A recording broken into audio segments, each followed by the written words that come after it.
La femme, elle a droit à s'épanouir. Elle a droit à s'épanouir et croyez-moi, restant en train de s'occuper des enfants à la maison, ça n'épanouit en rien la femme.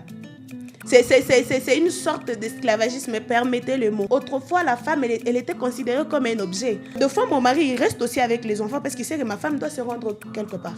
Il n'y a pas de genre, quand il s'agit de réfléchir, on ne voit pas homme, on ne voit pas femme.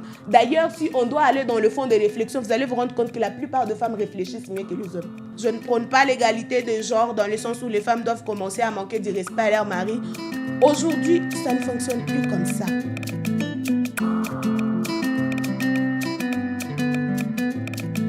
Chers spectateurs, bonjour.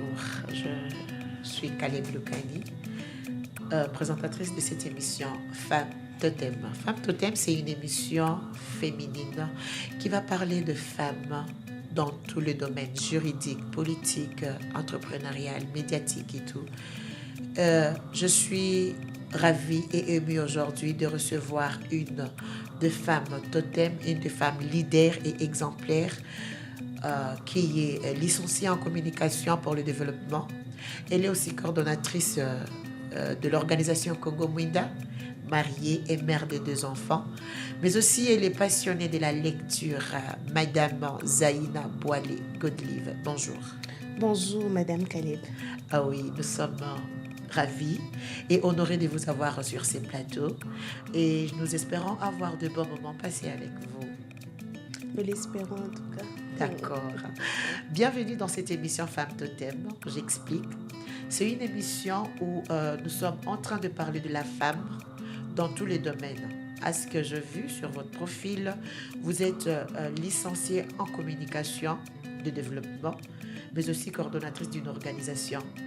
Alors, avant d'entrer dans le vif de notre sujet d'aujourd'hui, j'aimerais savoir qu'est-ce qui vous a motivé de faire ce que vous faites aujourd'hui, ou bien parlez-moi un peu de vous. D'abord, j'aimerais commencer par rectifier. Je suis passionnée de la rédaction, l'écriture, pas la lecture. Ah, l'écriture, oui, j'aime écrire. Tout d'abord, au-delà d'aimer écrire, j'aime communiquer. J'aime communiquer et quand je choisissais la communication pour le développement, c'était dans le but de devenir animatrice comme vous. C'était dans le but de devenir journaliste. Une carrière que j'ai eu à mener pendant un temps lorsque j'étais encore à l'université. Malheureusement que j'ai dû stopper pour un moment et j'ai dû entamer la carrière des femmes leaders. Des femmes leaders. Par femme leader, je conçois celle qui guide les autres. Je conçois celle qui se décide de marcher, d'être à la première ligne pour élever le niveau des autres. Qu'est-ce qui m'a beaucoup plus motivée, c'est que je constatais que la femme n'évoluait pas, du genre dans mon entourage. La femme n'évoluait pas du tout. Il y a toujours eu de nouveautés, mais tu vas voir la femme toujours devant la mode. Il y a eu un tel style qui est sorti, je suis dedans. Il y a eu une telle coiffure qui est sortie, je suis dedans. Et puis du coup, quand on part quand on voit dans le fond ce qui fait évoluer la femme n'y était pas. C'est aujourd'hui qu'on est en train de trouver des femmes qui s'adonnent à l'entrepreneuriat. Aujourd'hui, les femmes sont en train de s'adonner au journalisme, mais même si elles ne sont pas nombreuses dans le média, mais quand même, elles sont dedans. Autrefois, elles donnaient des motifs comme quoi les filles qui sont dans le journalisme, on dit qu'elles sont des prostituées, quoi. Elles se sont laissées aller par le préjugé et elles ont abandonné. Des préjugés qui autrefois m'ont un peu tiqué aussi quand je commençais à aller dans le fond. Et puis finalement, je me disais, à quoi ça sert d'entamer cette carrière si seulement si dans le jour à venir, moi aussi, je serais vue comme une prostituée. Il fallait en tout cas voir autre chose. Mais par ma passion d'écrire, j'ai étudié un cours qui m'a beaucoup plus intéressée et qui m'a dit que je devrais vraiment voir quelle autre carrière entamer.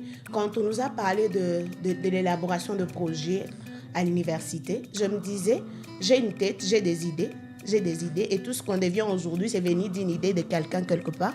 Alors je me dis, comme j'aime écrire et que ces cours ici m'intéressent, et ce n'est pas seulement l'écriture journalistique qui peut me faire avancer. Donc c'est possible aussi, ayant constaté des différentes faiblesses au niveau de l'évolution de la femme, c'est possible aussi que je commence à concevoir des idées qui peuvent aider la femme à évoluer.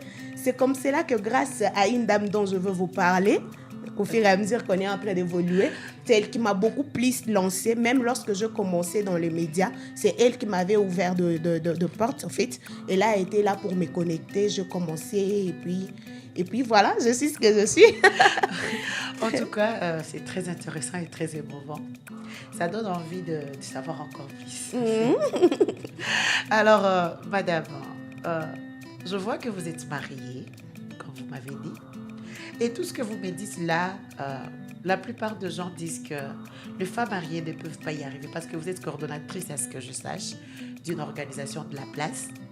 Alors, qu'est-ce que vous avez comme défi par rapport à ce que vous faites et votre vie de foyer?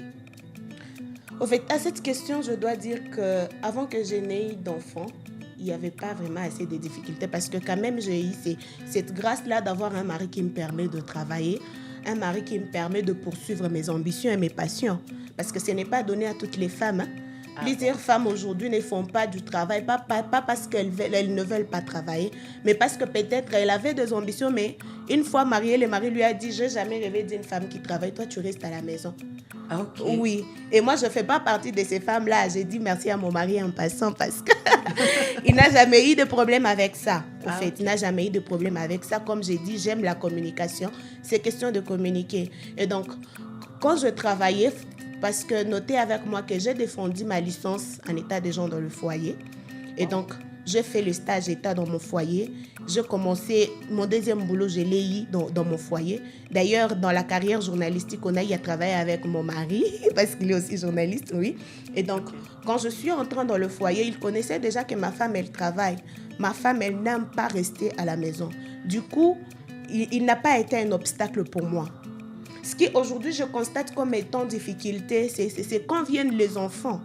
Quand viennent les enfants, tu dois te demander à qui est-ce que je dois laisser l'enfant. J'ai un rendez-vous, je dois aller telle part. Je dois aller telle part et aujourd'hui, tout le monde est occupé. Je vais laisser l'enfant à qui? Surtout pour nous qui avons la phobie de prendre des dadas. Vous-même, vous connaissez les réalités avec les jeunes filles domestiques aujourd'hui. Okay. L'enfant va voir combien de visages, même si je dois me dire, je dois prendre l'enfant. Et si j'ai peur de prendre quelqu'un que je ne connais pas pour rester avec mon enfant à la maison, je ne suis pas aussi confiante d'amener l'enfant à la crèche. Parce que je me dis, l'enfant mange quoi là-bas? C'est quoi l'éducation de la personne qui va rester avec mon enfant? C'est quoi même son éducation spirituelle? Et puis du coup, je dois revenir à la famille. Je dois revenir à la famille pour voir, j'ai confiance à l'éducation que j'ai eue. Et donc, si mon enfant doit rester avec quelqu'un, ça doit être quelqu'un qui vient de là, de ma base à moi. Et donc, je dois toujours prendre contact, je dois toujours localiser quelqu'un. En fait, je dois toujours parler d'abord, harmoniser, voilà, parlons de harmoniser. Je dois harmoniser avec quelqu'un de ma famille. Est-ce que tu es disponible? Tel jour, j'ai tel rendez-vous. Si la personne n'est pas disponible, là, en tout cas, oui, ça devient difficile. C'est là que je constatais en tout cas une difficulté. Parce que je me dis, même quand je dois même si j'ai un voyage, par exemple, un voyage urgent, comment je vais y aller? J'ai un bébé.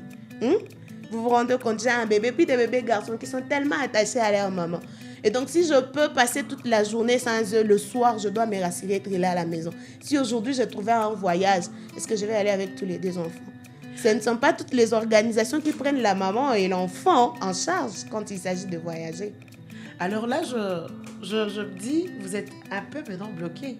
Alors, vous êtes une femme leader, n'est-ce pas? Oui. Alors, qu'est-ce que vous voulez dire maintenant à ces femmes-là qui sont mariées, qui ont des enfants et qui veulent aussi être comme vous pendant que vous avez des défis et c'est difficile aussi pour vous de les surmonter. Alors, je veux savoir, donc, ces genres de boulot, ces genres de travail et autres nécessitent seulement les femmes célibataires et non les femmes mariées? Non. En tout cas, je ne m'aurais pas signifié cela. Je ne m'aurais pas signifié cela parce que la femme, elle a droit à s'épanouir. Elle a droit à s'épanouir et croyez-moi, restant en train de s'occuper des enfants à la maison, ça n'épanouit en rien la femme. C'est une sorte d'esclavagisme, permettez le mot. Une femme une femme, qu'elle soit mariée ou qu'elle soit célibataire, elle doit s'épanouir.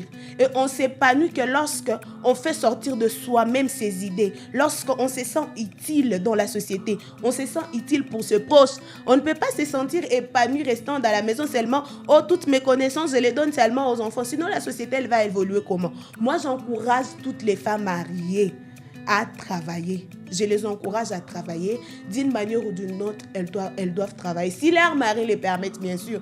Parce que moi, je ne prône pas l'égalité de genre dans le sens où les femmes doivent commencer à manquer du respect à leur mari, ou elles doivent commencer à ne pas faire leurs devoirs, à ne pas répondre à leurs devoirs conjugaux, leurs devoirs envers leurs enfants parce qu'elles se disent « je suis leader ». Non. Moi, je ne prône pas ça. Mais je me dis, tout le monde a comment gérer ses problèmes, tu vois. Moi, quand j'ai un programme, si je sais que la semaine prochaine, je serai de telle part, je dois commencer à harmoniser aujourd'hui pour trouver quelqu'un qui va rester avec mes enfants, n'est-ce pas? Et heureusement, j'ai cette grâce-là. J'ai ma mère qui est toujours disponible. Elle peut s'occuper de mes enfants. Mais vous avez votre mère. Et ceux qui n'ont pas de maman? Ceux qui n'ont pas de maman, elles ne manqueront pas d'issue. Parce qu'il y a des maris aussi capables. Et c'est dit, ma femme aura tel programme. Il y a des maris capables de rester avec les enfants. Les maris s'est dit, je peux harmoniser mon agenda. Tout dépend de comment je communique avec mon mari.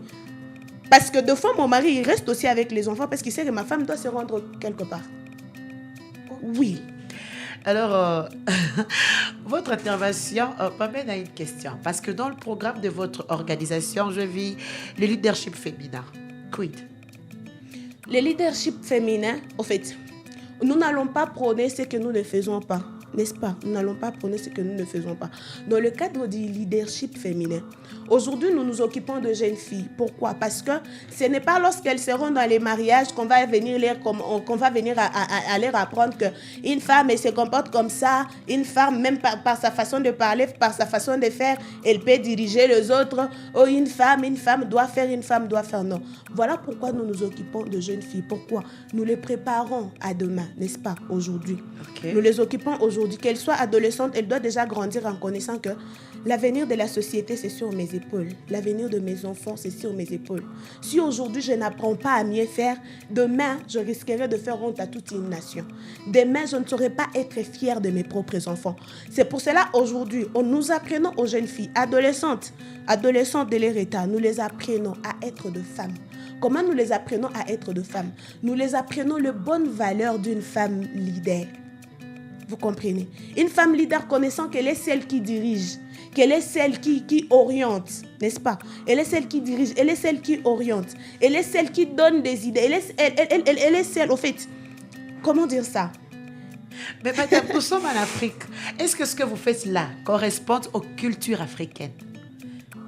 En fait, si on doit suivre la culture africaine en soi, je ne vois pas, en fait, si on doit voir la culture africaine, au fait, aujourd'hui, est-ce qu'aujourd'hui, il faudrait suivre la culture africaine ou il faudrait voilà, parce que vous savez, nos mamans disent que nous sommes en train de bafouer notre culture.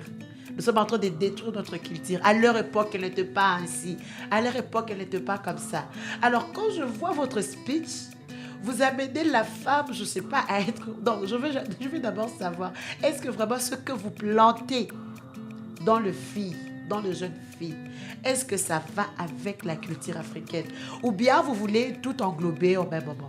Madame Caleb, je dirais que dans la culture africaine, il y a de bonnes valeurs à maintenir et des valeurs à bannir. Permettez-moi que je les dise. Ok. Oui, parce qu'autrefois, la femme, elle était considérée comme un objet. Un jour, un motard m'a pris, je partais au boulot à Nyiragongo, et il m'a dit, ton mari avait donné combien de chèvres? Ah bon? Oui. Et il me dit le nombre de chèvres que ton mari avait donné égale au nombre d'enfants dont tu dois donner. Les enfants dont tu dois t'occuper. Je lui ai dit, c'est quoi ça même? J'étais moi-même étonnée. Aujourd'hui, ça ne fonctionne plus comme ça. Ça ne fonctionne plus comme ça. Dis-moi, nous n'allons pas dans le sens de dire que la femme doit se combattre avec l'homme du genre « je deviens homme ». Non. Nous disons juste que le cerveau de l'homme, c'est le même cerveau que la femme. Il n'y a pas de genre, quand il s'agit de réfléchir, on ne voit pas homme, on ne voit pas femme. D'ailleurs, si on doit aller dans le fond de réflexion, vous allez vous rendre compte que la plupart des femmes réfléchissent mieux que les hommes. Ok. Oui. Alors, il y a des hommes qui vont nous voir. Hein? La lutte. Oui, la lutte elle est celle. Et elle n'est pas celle de chercher à ce que la femme domine sur l'homme. Mais la lead, elle est celle d'élever le niveau de la femme, de montrer à la femme qu'elle a le même cerveau, qu'elle peut aussi faire quelque chose. N'est-ce pas? Autrefois, nos mamans n'étaient pas considérées, s'il vous plaît, pardon. Attends toi-même. Attends toi-même, nos mamans n'étaient pas considérées. Imaginez-vous, je suis née, je grandis, et puis je sais que Kaziango, non, mon travail, c'est seulement les études. Après les études, je dois aller dans le foyer. Elle ne se plaignait pas. Elle ne se plaignait pas. Il faut voir, les mamans sont frustrées. As-tu un jour eu le temps de t'asseoir avec une maman de l'ancienne époque Ce sont maintenant elles qui nous disent que la jeunesse d'aujourd'hui est en train de bafouer la culture.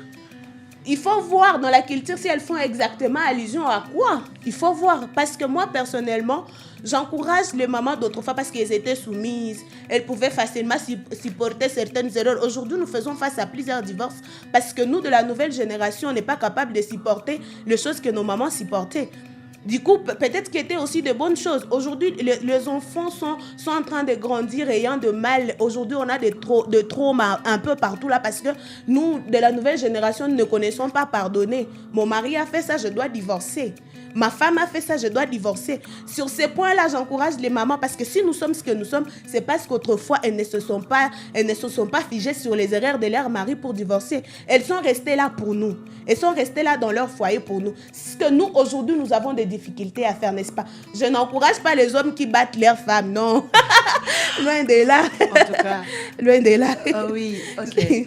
Alors, dans tout ce que vous êtes en train de dire là, il y a des femmes qui se disent que peut-être je peux pas y arriver, je n'ai pas cette capacité-là. Alors, madame, qu'en est-il de la santé psychologique de la femme? Dans le genre, l'estime, la confiance en soi, la réalité féminine et tout. C'est là même que je reviens encore, je dis qu'aujourd'hui, nous avons beaucoup de traumas. Tu me donnes raison, donne-moi d'abord raison que nous avons beaucoup de traumas. Bon, je kère. Surtout les femmes d'autrefois, les mamans d'autrefois. Aujourd'hui, quelque part, elles nous encouragent, quelque part, les mamans d'autrefois aujourd'hui. Elles sont contentes de nous. Pourquoi? Parce que nous disons tout haut. Okay. Autrefois, la loi favorisait plus l'homme que la femme. Et aujourd'hui, quand nous parlons leadership féminin, du genre que la femme doit élever la tête, elle doit parler et faire entendre sa voix. Et faire entendre sa voix, c'est dans le but aussi de faire favoriser la femme. Et dire que la loi a favorisé l'homme. Aujourd'hui, nous réclamons notre droit aussi, nous les femmes. N'est-ce pas? Il y a des femmes, il y a des traumatismes ici dehors. Il y a des femmes traumatisées ici dehors, surtout nos mamans. Permettez que je le dise. Surtout nos mamans. Et donc, même nous de la nouvelle génération, ça ne veut pas dire que comme nous cherchons à faire entendre notre voix, nos idées, ça ne veut pas dire que nous ne sommes pas traumatisés. Quelque part, nous sommes stressés. Les traumatismes, ça vient du stress permanent.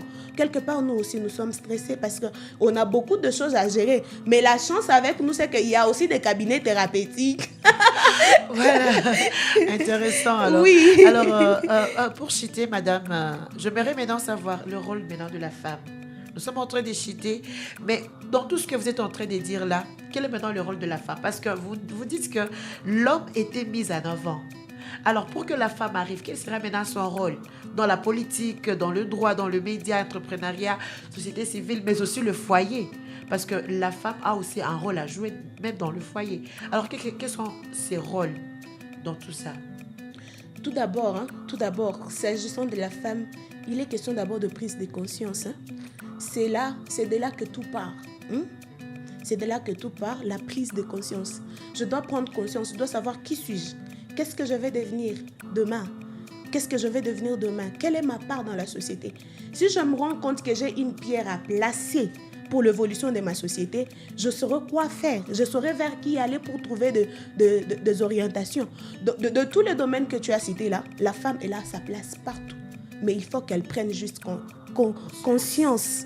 Il faut juste qu'elle prenne conscience que j'ai un devoir envers ma société, j'ai un devoir envers mon foyer, j'ai un devoir envers la politique, j'ai un devoir envers ma famille, le social aussi. Parce que ça ne veut pas dire qu'on devient leader, qu'on n'a pas la vie sociale. Ça ne veut pas dire que j'entame la politique, que je n'ai pas de vie sociale. Ça ne veut pas dire que je me suis mariée, que je n'ai pas de vie sociale. Non, mais tout part de la prise de conscience et savoir nouer des bonnes relations.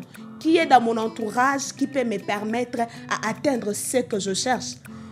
Je n'interdis pas aux femmes d'aller dans la politique. Non, d'ailleurs, aujourd'hui, nous avons notre grande fierté aujourd'hui, que nous connaissons nous tous. En tout cas. Oui, j'étais les noms. Mais nous connaissons nous tous que nous avons une grande fierté aujourd'hui qui est en train de parler au nom de la population. Et tout le monde est content, n'est-ce pas?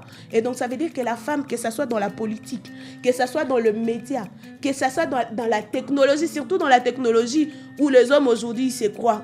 C'est nous qui connaissons la technique. C'est nous. Si nous ne sommes pas, les femmes ne peuvent pas. Les femmes peuvent. Il est juste question de me lancer dans des formations. J'encourage les femmes à aller dans des formations. Que rien ne nous fasse peur. Du genre, moi, je ne peux pas être ingénieur de son. Moi, je ne peux pas créer une application et que ça fonctionne. Non, la femme est aussi capable de faire tout ça. Oh, moi, je ne peux pas devenir chauffeur. Oh, moi, je ne peux pas. La femme est aussi capable de créer des blogs, de créer des sites web. Mais elle doit juste prendre conscience et nouer de bonnes relations. En tout cas, merci beaucoup. Merci beaucoup. C'était vraiment émouvant et édifiant. Nous sommes vraiment à la fin de notre émission. Mais vous m'avez dit que vous allez me parler d'une femme, voilà. Je ne sais pas. Oui. Dans 2 mots. Oui, j'ai dit que je vais vous parler d'une femme, comme je le disais tantôt. La prise de conscience, comme je l'ai dit. Oui, il faut avoir la prise de conscience et savoir nouer de bonnes relations. Et pour ma part, c'est cette personne-là qui m'a beaucoup plus boosté, qui a vu ce qui était en moi et m'a dit, Zaina, tu as des compétences et donc tu peux venir. Je te lance dans ceci parce que demain, on va faire ceci. Et c'est là que je suis en train de saluer Madame Crispine parce qu'elle a joué un grand rôle. Crispine Guénadea SNDC, parce qu'en tout cas, je dois les reconnaître, elle a joué un grand rôle dans ma prise de conscience de ce que je dois faire dans le métier, dans ma vie. Parce que moi, c'est bon d'avoir des compétences, mais aussi des compétences mal orientées, c'est compliqué. Et donc, merci. Merci beaucoup. C'était Femme Totem. Pour aujourd'hui, nous étions honorés d'avoir Madame Zaina Boilé-Godlive. Je rappelle le nom. Et c'était Caleb Loukan à la présentation. Nous vous donnons rendez-vous à la prochaine. Restez connectés et merci beaucoup. Bonne suite.